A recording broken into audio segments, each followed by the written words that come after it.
The numbers on my laptop screen blur as I stare at the confirmation page. $20,000 transferred from my company account to my personal checking.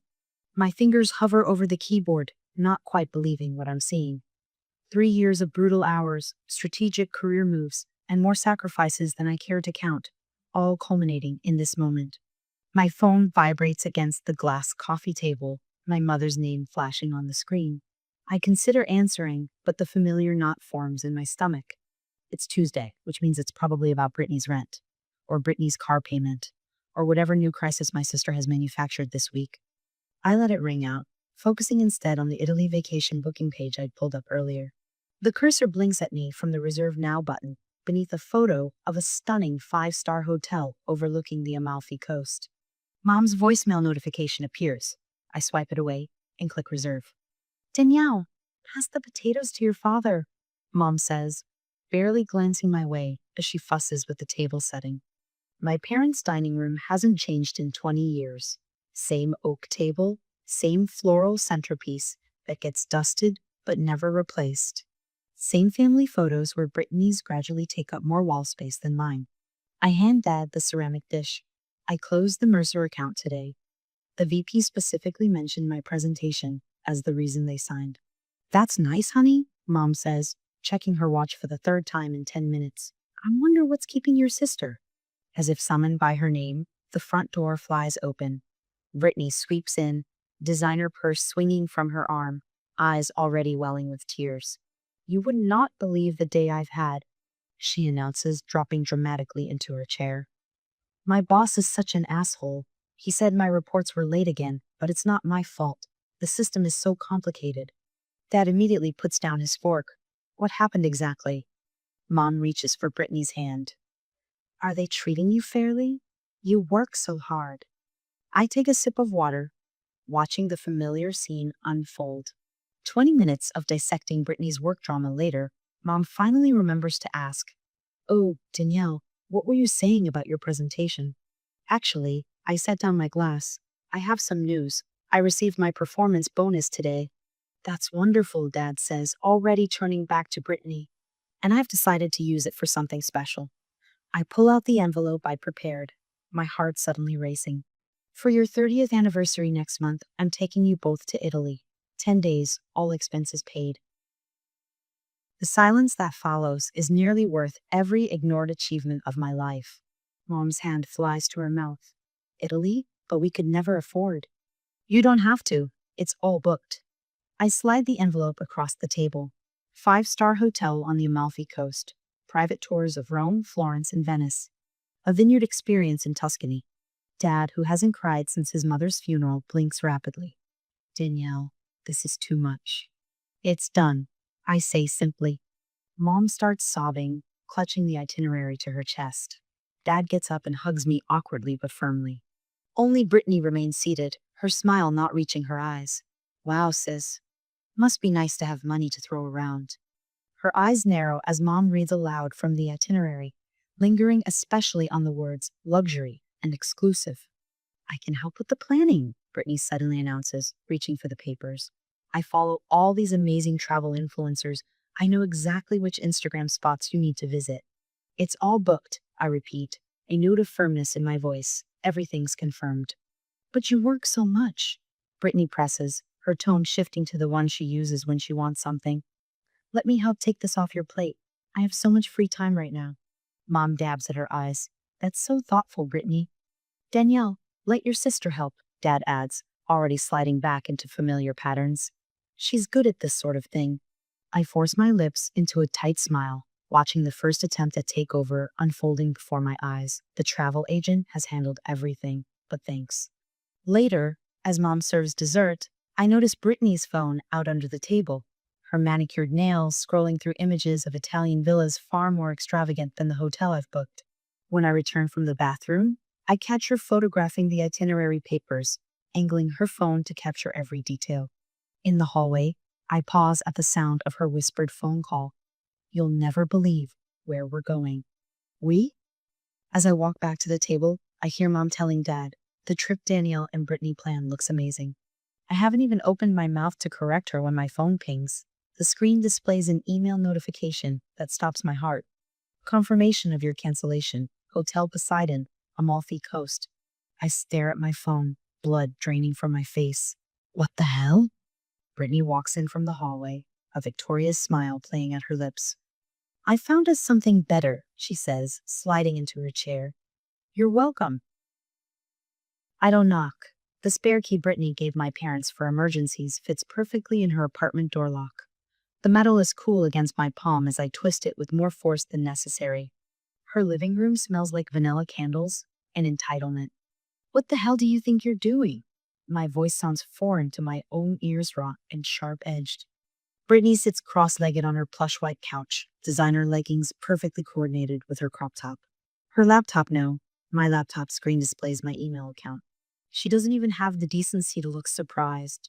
How did you get into my account? I cross the room in 3 strides, slamming the laptop shut. Her fingertips barely escape being caught.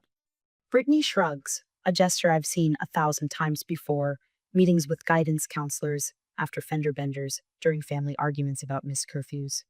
Your password is Mom's birthday. So predictable.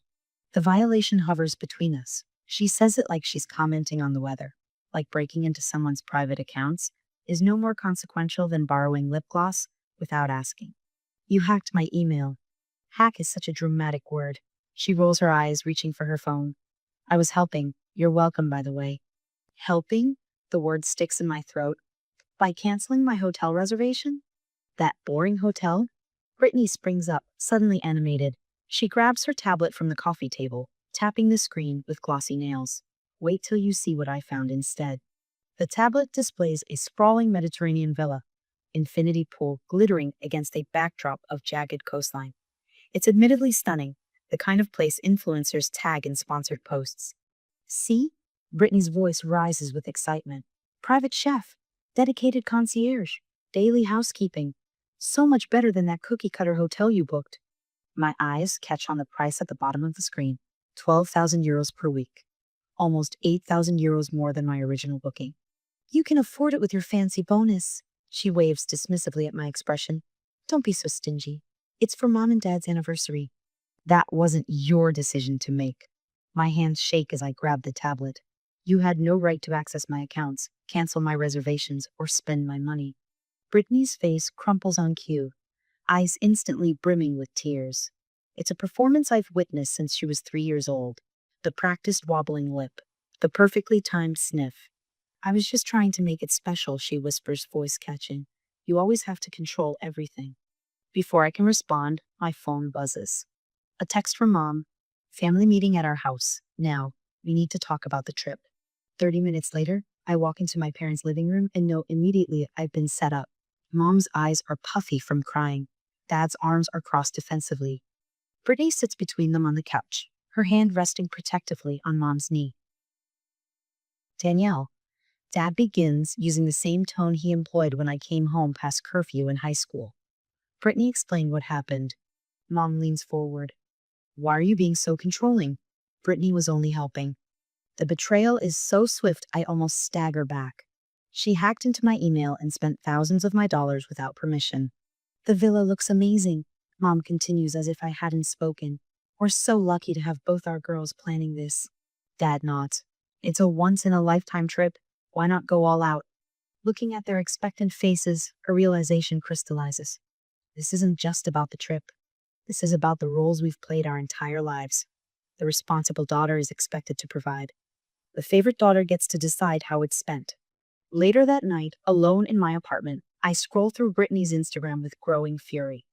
Her latest post shows the villa photo with the caption, "So excited to surprise my parents with this dream Italy trip.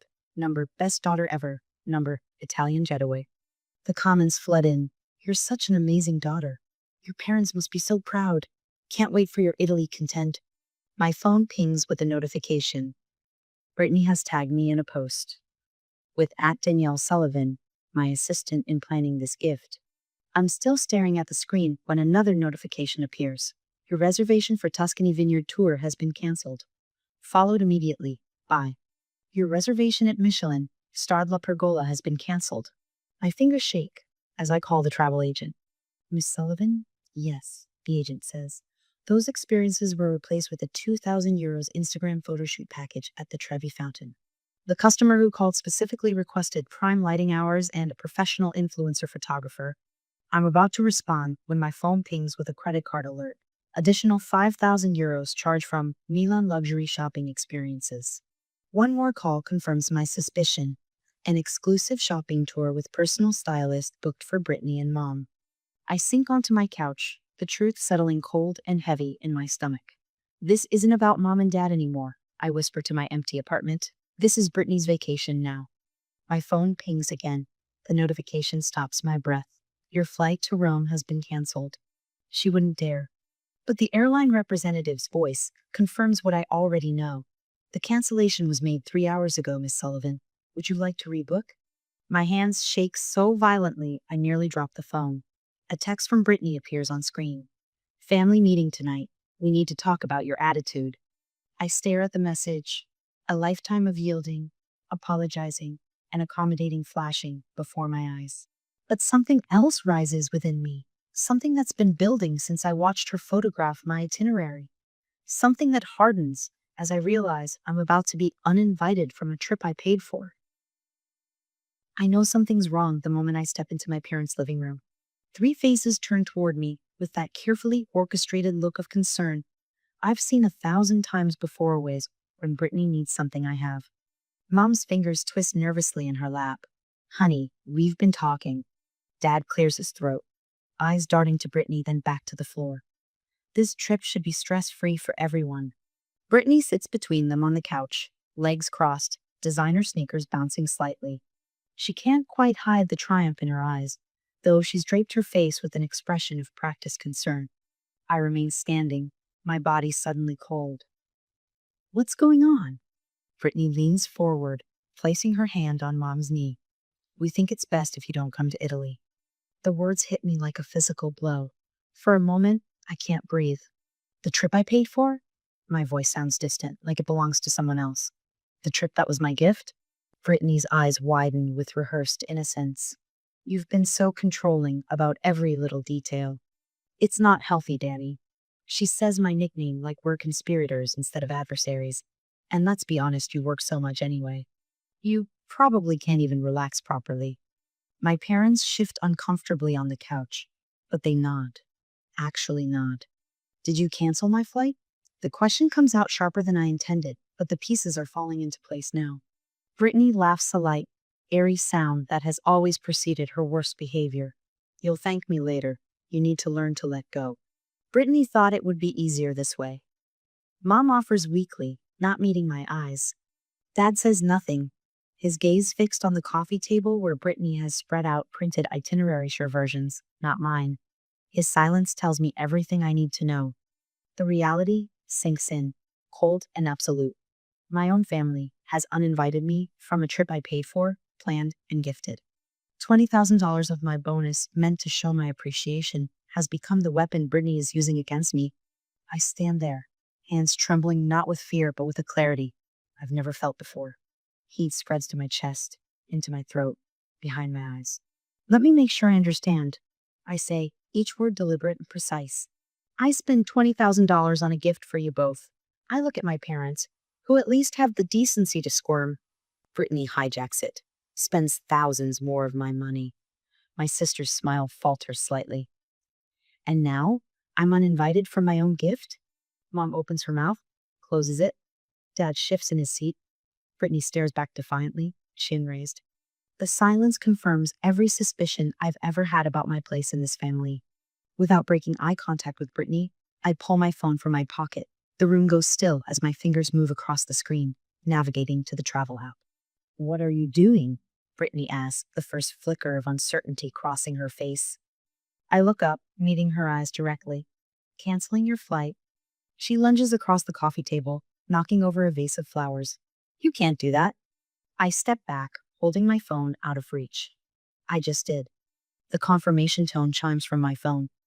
Brittany freezes, her face contorting in disbelief. That's my flight back to Rome, I say, my voice steady despite the adrenaline surging through me. Just change the name. You wouldn't dare. Brittany's voice rises to the pitch that usually sends our parents scrambling to appease her. I turn to face them, feeling taller somehow. I paid for this trip. It's my gift. The words come out stronger than I've ever spoken to them before. Anyone who wants to stay behind with Brittany, I'll cancel your ticket too. I check the time on my phone, a gesture of finality. Otherwise, I'll see you at the airport on Saturday. My voice carries an absolute certainty that surprises even me. I've never spoken to them like this, never believed I had the right. Brittany's face flushes crimson. Mom, Dad, do something. My parents exchange glances, visibly torn between their daughters for what might be the first time in our lives. Mom reaches for Dad's hand, squeezing it tightly. Maybe we should all calm down. Mom begins, her voice wavering. I'm already walking to the door, keys in hand. Let me know by tomorrow. The door closes behind me with a soft click that feels more final than a slam. For the first time in my life, I've walked away from family drama instead of trying to solve it. Brittany's scream pierces through the door, followed by the crash of something breaking. The familiar sounds fade as I walk to my car, my steps lighter than they've been in years. My hands are still shaking when I slide into the driver's seat. I grip the steering wheel, drawing in deep breaths as the reality of what I've done sinks in. My phone rings unknown number. I ignore it. A text notification appears instead. You'll regret this, I promise. I block the number, then straighten my shoulders, adjusting the rearview mirror. Looking back at me seems different, somehow eyes clearer, jaw firmer. This isn't over yet, I whisper to myself, turning the key in the ignition. But for the first time in my life, I'm not afraid of what comes next. My heart hammers against my ribs as I scan the airport terminal, rolling carry-on gripped so tightly my knuckles blanch white. Part of me still expects to find only empty seats where my parents should be waiting. Then I spot them. Dad sits rigid on a bench near gate C12, his weathered hands clasping and unclasping on his knee. Mom fidgets beside him, checking her phone for what must be the 100th time. Their luggage forms a protective barrier around them, overpacked as usual. They came. Our eyes meet across the crowded terminal. No words needed. Their presence is choice enough. The knot in my chest loosens slightly. Your sister isn't speaking to any of us now, Dad says when I reach them, his voice gruffer than usual. Mom clutches her purse. I hope she'll be okay alone for 10 days. I swallow the reflexive urge to reassure her. For once, Brittany's comfort isn't my responsibility. On the flight, Dad checks his phone until the flight attendant insists he switch to airplane mode. Mom's fingers drum nervous patterns on the armrest as we take off. The tension is palpable, but as hours pass at 35,000 feet, something shifts. How's the new marketing campaign going? Dad asks during the meal service, catching me mid-bite. I blink, momentarily disoriented by his genuine interest. Actually, really well. We're seeing a 40% increase in engagement. That's impressive. His eyes don't wander to his phone as I explain the strategy. An hour later, I glance over to find Mom fast asleep, her face relaxed in a way I haven't seen in years. No furrowed brow, no tense jaw, just peaceful. Dad notices my stare. First time she slept on a plane, ever. The realization washes over me as I watch them. Brittany's absence changes everything. Miss Sullivan, we're delighted to welcome you and your family. The hotel manager's smile is warm as he hands over our room keys. Your suite has been prepared with the champagne you requested. My parents gawk at the grand lobby, with its soaring ceilings and marble floors. When we enter the suite, Mom gasps at the sweeping view of rum spread out below our balcony. This is. Dad trails off, words failing him. That night at dinner, no one interrupts with complaints about the menu or demands the waiter take group photos from multiple angles. We simply eat, drink excellent wine, and talk. I forgot how nice it is to just eat and talk, Mom says, a hint of wonder in her voice. Dad actually laughs a deep, genuine sound I barely recognize. I can't remember the last time I heard it. The next morning, my phone practically vibrates off the nightstand. 12 missed calls from unknown numbers. I check social media and my stomach drops. Brittany's Instagram story shows her in dramatic tears. Abandoned by my family on our parents' anniversary. The betrayal is unimaginable. Her Facebook post has already garnered dozens of sympathetic comments. My sister manipulated our parents and stole our family trip. Please pray for me during this difficult time. 3 cousins, 2 aunts, and several of my parents' friends have already messaged me with variations of "What's going on?" and "Is everything okay with your family?" When I show my parents, Dad's jaw tightens. She's always been dramatic, but this is too much. Mom stares at the phone, shoulders slumping. Then she straightens, a resolve I rarely see hardening her features.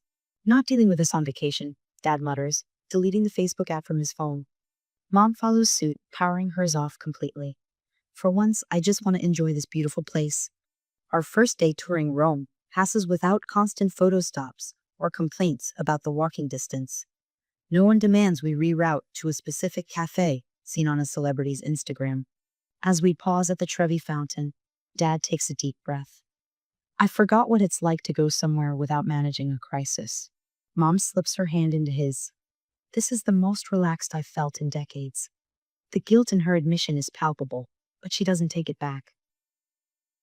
The hotel phone's shrill ring jolts me awake at 3 a.m. My heart leaps to my throat as I fumble for the receiver. "Miss Sullivan?" The front desk clerk's voice is apologetic. "Emergency call from United States for Mr. and Mrs. Sullivan." My parents are already awake, exchanging knowing glances across the darkened room. Mom takes the phone, her voice surprisingly firm. "Hello, Brittany?" Even from feet away, I can hear my sister's histrionic sobs. "I'm in the hospital. Nobody cares. Come home now." Mom's spine straightens. "What hospital, Brittany?" "We'll call them directly." A pause. Brittany's voice shifts, excuses tumbling out. "2 just left," the doctor said. Dad takes the phone. "We'll talk when we get back." The finality in his tone is unlike anything I've ever heard from him. He hangs up despite Brittany's escalating cries. Mom's eyes glisten with tears, but they're different somehow. We've enabled this for too long, haven't we? I nod silently, afraid to break the moment with words. The vineyard stretches before us in undulating waves of green. The Tuscan sun bathes everything in golden light as our guide pours another glass of Brunello. The tour I'd originally booked, the one Brittany canceled, has been gloriously restored. The stress lines around Mom's eyes have softened, and Dad hasn't mentioned his blood pressure medication in days. At a Michelin-starred restaurant overlooking the Arno River that night, Mom actually cries when the waiter presents her handmade pasta. "It's just so beautiful," she whispers, unabashed at her emotion. Dad reaches across the table to grasp my hand. I can't remember the last vacation without a meltdown. Our family photos show genuine smiles now, not the strained performative ones I'm used to seeing. I watch my parents become people I barely recognize without Brittany's shadow. On our final night in Italy, I slip out onto the balcony of our Venice hotel after my parents have gone to bed. The moonlight dances on the canal below, and for once, I feel completely at peace. My phone chimes with an email notification. My boss's name appears in my inbox. Subject line: concerning behavior and professional misconduct. My heart stops as I open it. "We need to discuss the inappropriate messages sent from your account to several key clients last week." I grip the balcony railing, the cool night air suddenly insufficient. The vacation might be ending, but Brittany's revenge is evidently just beginning. I rush through the revolving doors of Sullivan Tech Monday morning, caffeine barely touching the jet lag that clings to me like a shadow. The fluorescent lights feel too bright after 10 days of Italian sunshine. Something's off. Conversations halt as I pass. Eyes dart away when I look up. "Good morning," I say to Melissa, my assistant.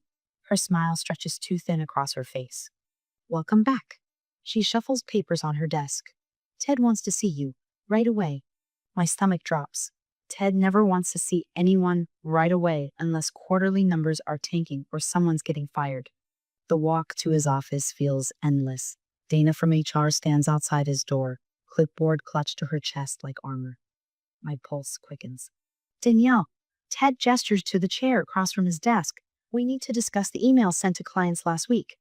Dana places a stack of printouts in front of me, my name and company signature block at the bottom of each one. The words above them are nothing I would ever write. "I'm so over this project. If you want to pay these ridiculous rates, whatever. Can't meet this week. Family drama, you know how it is. Not my problem if your deadline slips. Maybe if your team actually knew what they were doing, we wouldn't be in this mess." My fingers go numb. I didn't write these. Ted leans forward. They came from your account.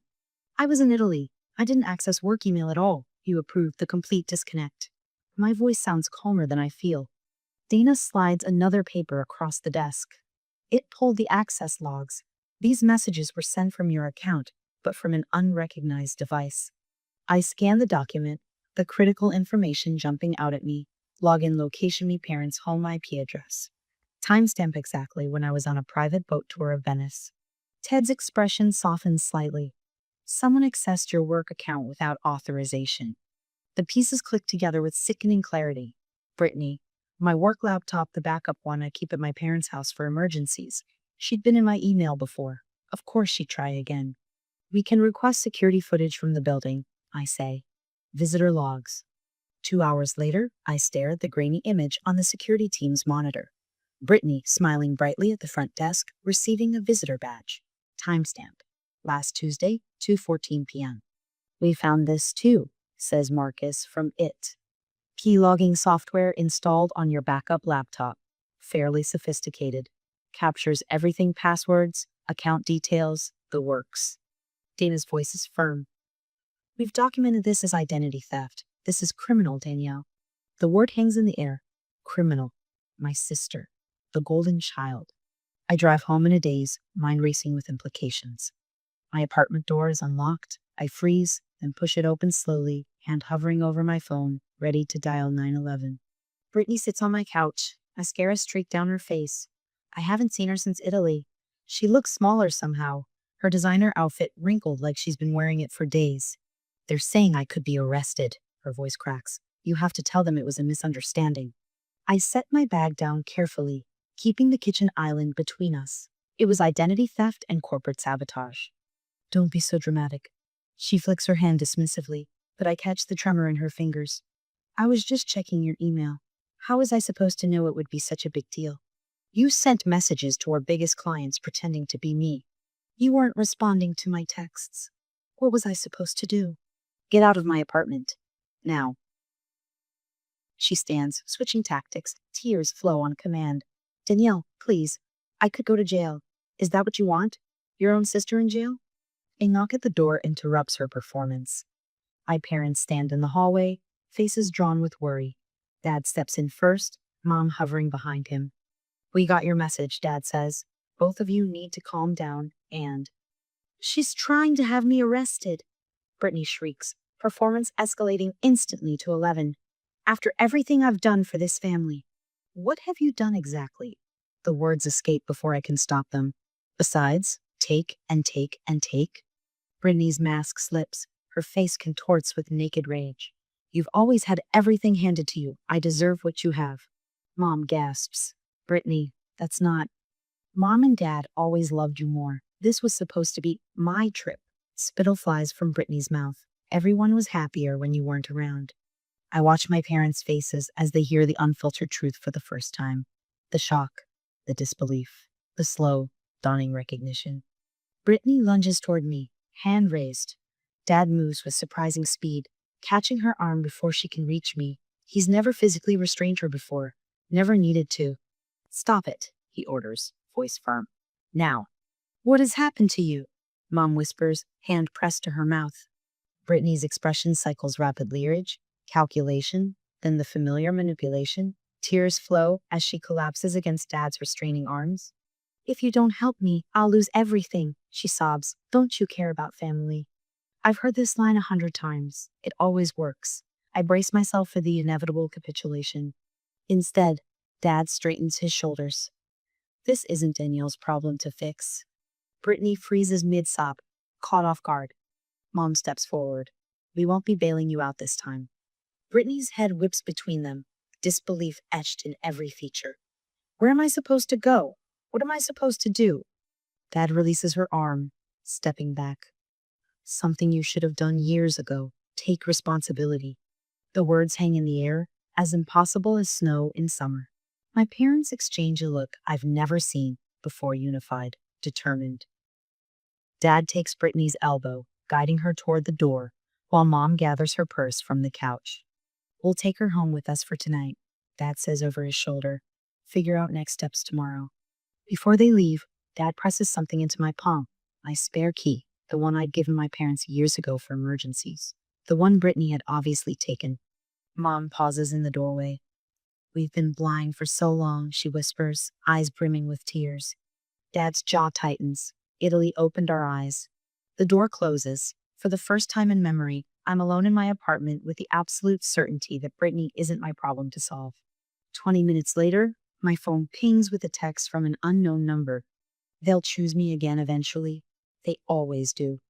And then, this isn't over. Family is forever, sis. I set the phone down on the coffee table, neither blocking the number nor responding.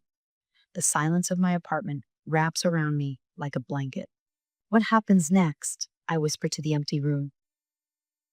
Sunlight streams through the windows of my apartment, casting warm rectangles across the hardwood floor. 3 months have passed since the door closed behind my parents, with Brittany on the other side of our lives. The silence that followed wasn't emptiness, it was peace. More coffee? Mom asks, holding the carafe over my cup. Her smile reaches her eyes now. Something I'd forgotten was possible. Please. I push my mug toward her. Sunday brunch has become our ritual. Something simple, yet unimaginable. 6 months ago. Dad folds the newspaper he's been reading. Your sisters joined some wellness company, he says, his voice steady when mentioning Brittany. New tension ripples through the room. Selling supplements on Facebook. Calling herself a nutrition coach now. Mom doesn't flinch at the mention of her younger daughter. Instead, she just nods and passes Dad the plate of croissants. Dr. Levine says that's typical. New identity, new scheme. The family therapist's business card is still magnetized to my refrigerator, next to the announcement of my promotion. 8 sessions together, plus the individual ones I still attend bi-weekly. The work has been hard, but necessary. On my credenza sits a framed photo from Christmas, just the 3 of us in matching pajamas, looking slightly awkward but genuinely happy. No dramatic entrances, no tearful scenes, no walking on eggshells. Dad's blood pressure medication has been reduced, and the constant crease between his eyebrows has softened. I signed up for that watercolor class at the community center, Mom says, buttering her toast. The one I've been talking about for years. I'm about to respond when Mom's phone rings. She checks the screen, unknown number, and her eyes meet Dad's, then mine. We all know before she answers. Hello? Mom's voice is neutral as she puts the call on speaker. Mom? Brittany's voice sounds weak, fragile. The doctor's found something. I need to come home. The familiar script begins to play, but this time nobody rushes to panic stations. Mom's hand doesn't tremble as she asks, which hospital? We'll call them directly. A pause. They're running more tests next week. Brittany stammers. But I need to come home now. The stresses. Dad reaches for the phone. When you have actual medical documentation, call us. He ends the call, despite Brittany's rising pitch on the other end. Mom doesn't cry. She simply nods with the certainty of someone who's finally seen the truth. She'll try again with something new. She always does. My work therapist says these patterns can continue for years. I say, pouring more coffee. It's not about the content of the crisis, it's about maintaining control. Dad sighs. The support group I joined for parents of, well, manipulative adult children, they say the same thing. Mom reaches into her tote bag and pulls out a book with a dog-eared cover. Boundaries? When to say yes? How to say no? This may never completely end, she admits, but we can choose how we respond. We raise our coffee mugs in a toast to next weekend's cabin trip. Mom starts describing her plans for her upcoming birthday, while Dad mentions his retirement timeline, now possible without constant financial emergencies. I've been seeing someone, I say tentatively, just a few dates, but their genuine interest warms me more than the coffee. My phone pings with an email notification, and I allow myself a small smile when I see it's the bonus announcement. Smaller than last year, but substantial. Mom notices, planning another trip? I pause, considering. Actually, I say, this one's just for me. The delight in their eyes at my answer is worth more than any bonus. 2 weeks later, I settle into my window seat as the plane climbs through clouds. My phone lights up with a notification.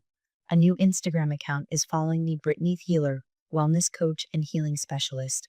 My thumb hovers over the block button for a moment. Instead, I simply close the app and turn off my phone. I slide on my headphones as the plane banks toward my chosen destination, unburdened and finally free.